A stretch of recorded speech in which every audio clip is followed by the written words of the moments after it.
नमस्कार दोस्तों, मैं डॉक्टर सुमित गुप्ता। आज के सेशन में हम बात करेंगे एक आम समस्या की, जिसका नाम है कब्ज या कॉन्स्टिपेशन।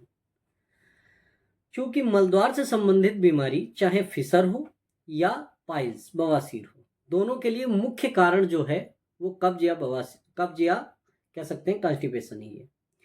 क्योंकि अगर मल कठोर होगा तो जब वो मलद्वार से निकलेगा तो या तो चोट मार देगा। स्किन वैसे भी जो स्किन होती है, मलद्वार की स्किन होती है, वो बहुत नाजुक होती है, बहुत सॉफ्ट होती है। और अगर कब्ज है तो मल बहुत कठोर होगा, कंकड़ जैसा होगा, वो या तो टियर कर देगा स्किन, चोट मार देगा, फिसर कॉज करेगा। और अगर फिसर नहीं है तो सूजन पैदा करेगा, पाइल्स बना देगा, है ना। तो मुख्य कारण जो है कब्ज, उसको ठीक करना जरूरी है। क्योंकि जब तक कब्ज ठीक नहीं होगा तब तक बवासीर या फिसर का ट्रीटमेंट आप लेते रहिए। जब तक आप ट्रीटमेंट लेंगे तब तक आपको आराम मिलेगी, उसके बाद फिर वही समस्या हो जाएगी। क्यों? क्योंकि उसका मुख्य कारण ही तो ट्रीट नहीं हुआ। आप बहुत सारी दवाई खाते हैं, बहुत लंबे समय तक दवाएं खाते रहते हैं, परेशान रहते हैं कि नहीं ठीक हो रहा है। तो दवाओं का जो काम है, जो आपकी समस्या है, जैसे फिसर है तो फिसर की दवा तो आप लेते रहते हैं, लेकिन जो उसका कारण था कॉन्स्टिपेशन या कब्ज, उस पर काम हुआ नहीं।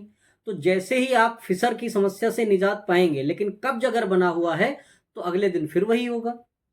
तो क्या करें? सबसे जरूरी चीज है कि कॉन्स्टिपेशन, कब्ज से मुक्ति पाना।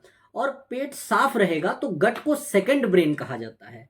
आपका जो डाइजेस्टिव ट्रैक है, इसको सेकंड ब्रेन कहा जाता है। अगर आपका पेट साफ नहीं है या गट से संबंधित कोई समस्या है तो आप किसी काम पर फोकस नहीं कर सकते। पूरा दिन आपका स्ट्रेसफुल रहेगा, आपका पूरा दिमाग जो है वो गट की समस्या में ही लगा रहेगा, आप काम पर फोकस नहीं कर पाएंगे। तो अगर हम मुख्य कारणों पर जाएं कि कॉन्स्टिपेशन या कब्ज होता क्यों है, तो इसके कुछ कारणों की बात करते हैं। जैसे फूड से रिलेटेड, अगर खाने पीने की चीजों से रिलेटेड बात करें तो मुख्यतः जैसे आज की दौड़ भाग भरी जिंदगी में हम बात करें तो लोगों के पास खाने के लिए घर का खाना बहुत कम अवेलेबल हो पाता है, तो वो बाहर की चीज़ों पर ज़्यादा डिपेंडेंट है। बाहर की चीज़ों में अगर हम बात करें तो लो फाइबर डाइट पर डिपेंडेंट है। जैसे आपका रोल हो गया, जो वेज रोल मिलता है, या फिर पैकेट पैक्ड फूड है, चिप्स हो गया, कोल्ड ड्रिंक्स वगैरह हो गया। ये सारी चीज़ें ये कब्ज कॉज करने में एक मेजर रोल प्ले करती हैं। तो इन सारी चीज़ों से बचना चाहिए। दूसरी बात, ज़्यादातर लोगों में हमने देखा है कि जब पनीर या नॉनवेज जैसी कोई चीज़ खानी होती है तो वो ज़्यादातर शाम को खाते हैं। पनीर जो है वो बहुत हाई प्रोटीनेशियस डाइट है। वो जब कोई खाता है तो वो काफ़ी कह सकते हैं प्रोटीनेशियस डाइट होने की वजह से वो अगले दिन स्टूल को हार्ड करेगा ही करेगा। तो अगर पनीर खा रहे हैं, पहली बात तो कम से कम खाएं, कोशिश करें। और अगर मान लो कभी खाना ही है तो रात के समय अवॉइड करें। दिन में अगर सुबह खा सकते हैं थोड़ा बहुत खा लें, लेकिन पनीर जो है वो कॉन्स्टिपेशन कॉज करने का मुख्य कारण है। दूसरी बात, नॉनवेज। नॉनवेज भी प्रोटीनेशियस डाइट है, उसमें भी प्रोटीन बहुत ज़्यादा होता है। जब नॉनवेज खाएंगे तो वो भी स्टूल को, अगर आप 1 किलो नॉनवेज खाते हैं तो आप महसूस करेंगे कि जो स्टूल होगा बहुत थोड़ा बनेगा, लेकिन बिल्कुल एकदम कंकड़ जैसा बनेगा। और इतना हार्ड स्टूल जब मलद्वार से पास होगा तो या तो चोट मारेगा, फिसर कॉज करेगा, या फिर स्वेलिंग लाएगा। तो ऐसी समस्याएं बढ़ती हैं। तो हमको नॉनवेज और पनीर भी अवॉइड करना है। अगर फ्रूट्स में बात करें, जिन लोगों का पेट साफ नहीं रहता है उन लोगों को नॉनवेज पनीर से बचना चाहिए। जो आपकी फास्ट फूड है, चाउमीन, बर्गर, पिज्ज़ा और पैकेट फूड, वेज रोल, इन सब चीज़ों से बचना चाहिए। और फलों में अगर बात करें तो अमरूद खाने से थोड़ा बचना चाहिए। अमरूद आयुर्वेद के हिसाब से थोड़ा अग्निमांद्य होता है। दूसरी बात, ज्यादातर मैंने अपनी क्लिनिकल प्रैक्टिस में देखा है, जिन लोगों को कॉन्स्टिपेशन होता है या जिन लोगों को मलद्वार से संबंधित समस्या है, जैसे पाइल्स है या फिसर है, जब वो अमरूद खाते हैं तो अगले दिन उनकी समस्या थोड़ी बढ़ जाती है। उसका एक कारण हो सकते हैं, पहली बात तो डाइजेशन को धीमा करता है। दूसरी बात, ये मल की मात्रा बढ़ा देता है। और मलद्वार से अगर ज्यादा मल एक साथ निकलेगा तब भी चोट मारने के चांसेस ज्यादा हैं, स्वेलिंग लाने के चांसेस ज्यादा हैं। और क्या कर सकते हैं? अगर आपके सोने और जागने का रूटीन फिक्स है तब भी आपको पेट संबंधी समस्याएं जो हैं वो नहीं होती हैं। कहने का मतलब ये है कि आपको अपने सोने जागने का एक रूटीन बनाना चाहिए कि आपको 10 बजे रात को या 11 बजे रात को सोना है और सुबह 7 बजे या 6 बजे जो भी आप टाइम आपकी जॉब के हिसाब से आपकी डेली लाइफ स्टाइल की बेसिस पर जो फिट बैठे उस टाइम पर आपको जागना है, उठना है, अपने काम देखने हैं। मैंने ये देखा है कि जो लोग जिनके सोने जागने का रूटीन डिस्टर्ब हो जाता है, आप भी महसूस कर सकते हैं। अगर मान लो कोई रात ऐसी गुजरे जिस रात में आप बिल्कुल ना सो पाए हो या कह सकते हैं डिस्टर्ब्ड स्लीप आपकी रही हो, अगले दिन आपका पेट साफ नहीं होगा, आपको कब्ज या कॉन्स्टिपेशन की शिकायत आपको जरूर महसूस होगी। अगली बात, आप अपने खाने पीने का एक शेड्यूल जरूर सेट करें। जैसे मैंने देखा है कि जब लोग बाहर जॉब करते हैं तो मैक्सिमम केस में उनके खाने पीने का टाइम फिक्स नहीं होता। किसी दिन नाश्ता 8 बजे किया, खाना 12 बजे खा लिया। किसी दिन नाश्ता 9 बजे किया, खाना 4 बजे खाया जाके।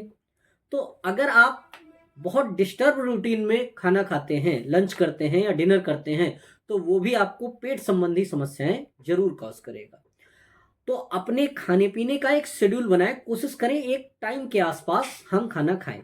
उसका एक रीजन ये होता है कि जब आप कोई टाइम फिक्स करते हैं तो आपकी बॉडी में, आपके गट में जो एंजाइम सिक्रीट होते हैं वो उस पर्टिकुलर टाइम पर अलर्ट मोड में रहते हैं, सिक्रीट होते हैं, तो आपका डाइजेशन बेहतर रहता है।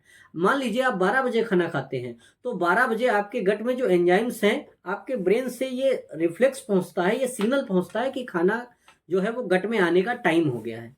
तो वो जो ग्लैंड्स हैं, जो एंजाइम्स हैं, वो सिक्रीट होते हैं और अगर आप खाना उस पर्टिकुलर टाइम पर खाते हैं तो डाइजेशन अच्छा होगा।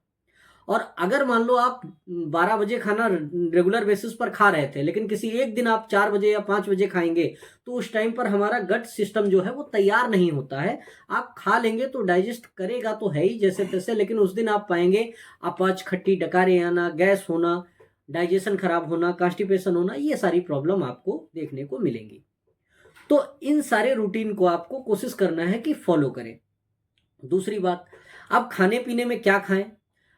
अमरूद को अगर थोड़ा अवॉइड कर सके तो अच्छा है। बाकी जितने फ्रूट्स आप खाएंगे वो सारे फ्रूट्स अच्छे होते हैं गट हेल्थ के लिए, आपके पेट संबंधी समस्याओं के लिए। जब कोई बीमार होता है तो फ्रूट्स ही खाने को बोला जाता है, डाइजेशन में अच्छे होते हैं, आसानी से पचते हैं। और घर का बना खाना खाएं, दाल चावल सब्जी रोटी जो आप खाते हैं नेचुरल तरीके से वो खाएं। खाने का रूटीन ऐसा रखें कि सुबह थोड़ा सा हैवी नाश्ता करें, दोपहर में थोड़ा उससे कम खाना खाएं और शाम को उससे कम खाएं। आपने महसूस किया होगा कि ज्यादातर इसका उल्टा रूटीन चलता है। सुबह बहुत थोड़ा, केवल चाय ही पी के लोग निकल जाते हैं, दोपहर में थोड़ा थोड़ा खाना खाते हैं और शाम को बहुत जम के खाते हैं। ये उल्टा रूटीन है। सुबह ज्यादा खाना चाहिए, दोपहर में उससे कम और शाम को सबसे कम खाना चाहिए। रात के जब कभी सो रहा होता है पर्सन तो बॉडी तो आराम करती है, लेकिन अगर आपने ज्यादा खा लिया तो आपने पूरे गट को काम पर लगा दिया। तो शाम को कम से कम खाना चाहिए और अगर मान लो खा भी रहे हैं तो कोशिश करें कि 5 बजे 6 बजे तक आप खा लें, उसके बाद ना खाएं।